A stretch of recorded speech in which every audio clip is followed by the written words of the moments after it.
who else are some of the athletes that you've got to spend time with and you just think, holy shit, this person's mindset, their approach to the game is a different level? There's a lot of common themes amongst the world's best athletes. Michael Phelps and Cristiano Ronaldo and Patrick Mahomes and Rory, and like I've spent a lot of time around these guys, and there's a certain intensity that burns inside them that is hard to fake. Like you can kind of feel it even when you're chilling. Ronaldo is probably the most exaggerated example of that I've ever felt. How so? Just you can feel a drive, like you can feel a certain energy. People, everyone kind of gives off an energy, and depending on how healthy you are in a given day or how good you're feeling, maybe your energy is stronger or less strong. But like the energy that he gives off is one of real drive, and there's like an intensity burning there that you can't fake. Like you can just feel it, and I think for a lot of these guys, there's a cost that comes with that we the fans don't see.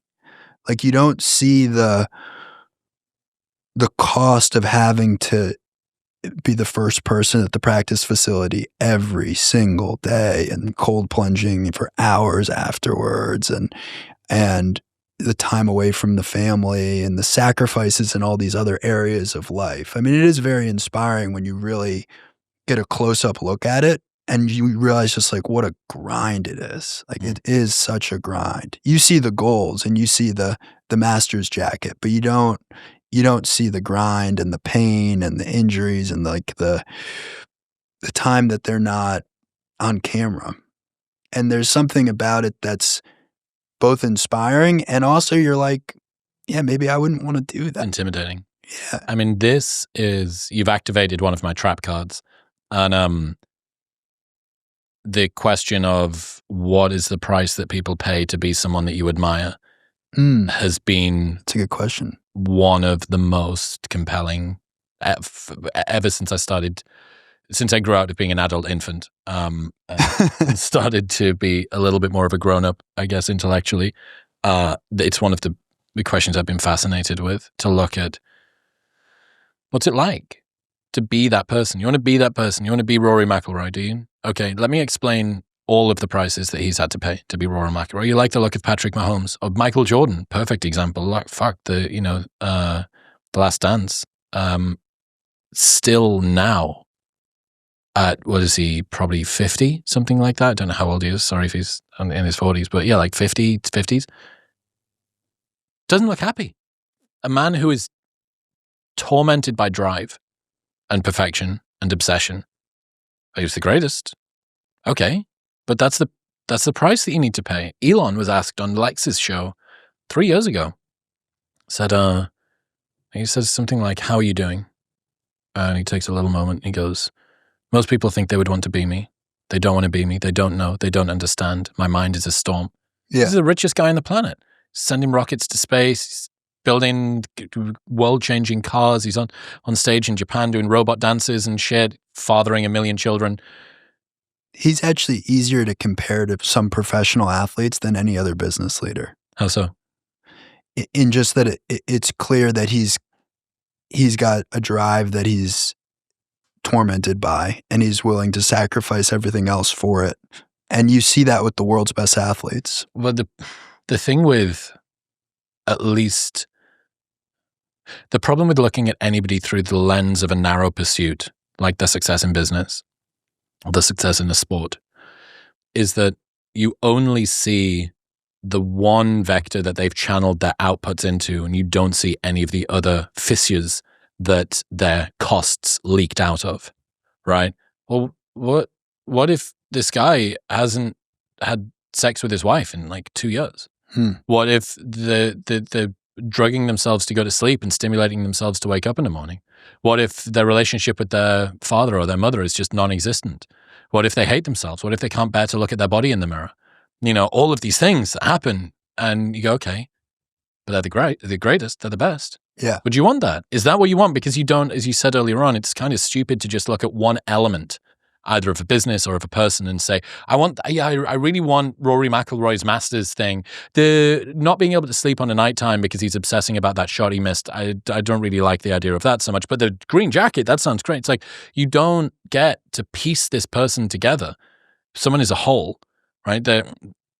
His level of obsession, I'm totally like just throwing shade at Rory's like mental state, but I imagine his level of obsession, inability to let go of things, and you know, is the reason that he's got to there. It's not some weird bug on the side of the code that makes him Rory McIlroy. It's a feature that is a part of his performance. And this question of what is the price people pay to be someone that you admire is fucking endlessly interesting to me.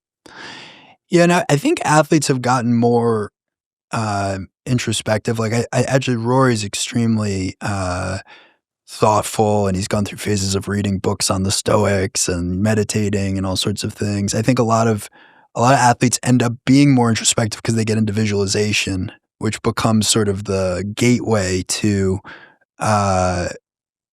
meditation, intuition, these sorts of different levels of self-discovery. And then I think there's plenty of really capable athletes who don't actually go that deep inwards, and they don't really analyze the how it works as much as know that it works, and they just go. Who was I talking to this? I can't remember who it was. Cultivated stupidity, we called it. That Matt Fraser, good example of this, I think, actually. So Matt, in Ben Bergeron's book, Chasing Excellence, he tells this story about Matt was an engineering student, I think. And he would make himself memorize entire textbooks word for word. And he would then sort of play them back in his head, or maybe he was writing them out. If he missed one word, he would just make himself go back to the start. So this guy was very, very smart and very, very driven and very, very obsessed. But there is a kind of boneheadedness and almost simplicity that you need to turn up and do 90 minutes of zone 2 work. Because you think there's got to be a better way. Like, I just need to sit on the rowing machine for 90 minutes. Yeah. Zone 2, I'm not going to go that hard. You just want me at 135 BPM. Really? That's what I'm supposed to? Yeah, it is. You need to go in and have this, just follow the plan. Don't overthink it. Don't spend too much time ruminating. Can you chill out? What's your recovery like? Are you able to sit on the couch and play Xbox after a big training session? And we often celebrate a really good work ethic and very rarely celebrate a good rest ethic. And both of those are a skill. The rest thing was kind of the unlock for Whoop getting into all these pro athletes and building those relationships, was this idea that you can now measure recovery. And one thing that I was really surprised by, but now makes sense kind of knowing the cast of characters, is like amongst the very best athletes, they're actually willing to experiment a lot. Like they're kind of always looking for what is that additional way I can get a little edge.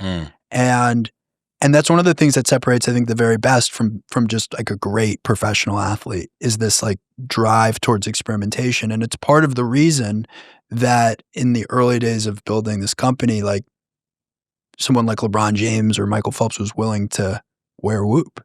Traveling should be about the journey, not the chaos of packing, which is why I'm such a huge fan of Nomatic. This backpack has genuinely made the process of traveling so much more enjoyable. They've got compartments for everything: your laptop, your shoes, your sunglasses, so well organized that even your toothbrush will feel important. It's the Marie Kondo of luggage. Everything's got its place. And if you're on the fence, their products will last you literally a lifetime, with a lifetime guarantee. So this is the final backpack that you'll ever need to buy. Plus, you can return or exchange any product within 30 days for any reason. So you can buy your new bag, try it for a month, and if you do not like it, they will give you your money back. Plus, they ship internationally. Right now, you can get a 20% discount and see everything I use and recommend by going to the link in the description below or heading to nomatic.com/modernwisdom. That's nomatic.com/modernwisdom. Thank you very much for tuning in. If you enjoyed that clip with Will, the full-length episode in all its glory, it's just here.